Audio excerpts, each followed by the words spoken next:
what they're doing right. I think they're investing in their business. What a crazy idea that you can grow when you invest.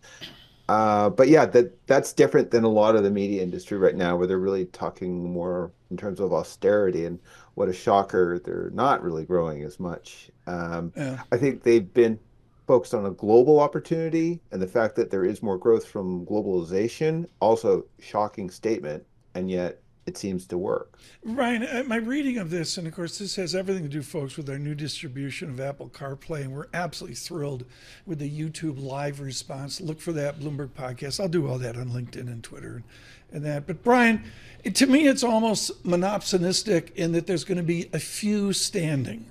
Let me pick on two. Are Netflix and YouTube the few standing in 5 years? No, I think it's much broader than that. I mean, to be clear, when it comes to the video industry, the three players you could point to who are with fairly fair certainty doing it right are Netflix, Amazon, and Apple. They're all investing billions of dollars against content. They're focused on global opportunities. Um, they're basically positioning themselves where they can apply scale economics.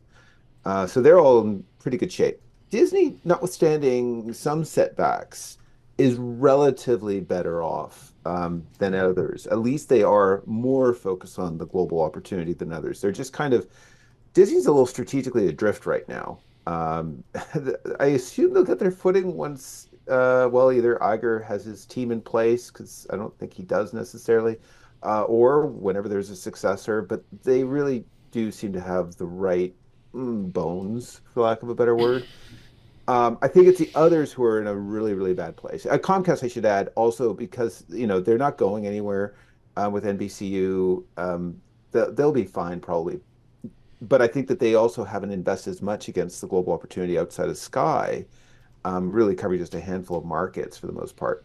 Anyways, I think that because you need to invest in content, you need to invest globally, and you need to actually believe in your business. Those are kind of Yep. the three elements, and it's not just Netflix. So Brian, I mean, there's a whole host of kind of what I'll call traditional media companies, legacy media companies. I just don't know what to do. I mean, I've been in this business as long as you have. If I were an investor, I couldn't put any money to work in that space. I don't know what to do with the traditional media companies. How do you think they adapt? Is this going to be a consolidation wave? What do you think is going to happen to, all these legacy media companies? Well, exactly, and I think that everyone's expecting that. There definitely just needs to be, again, more strategic clarity. That would be helpful, and a belief that it is about more than just consolidation. Because right now, certainly when it comes to Paramount, when it comes to Warner, that's certainly where the focus is, and I think the expectation is NBCU and Yeah. outside of Comcast is involved. But in So terms of like where the opportunity is, yeah, you have to find your Right. spots and the right value of the right day.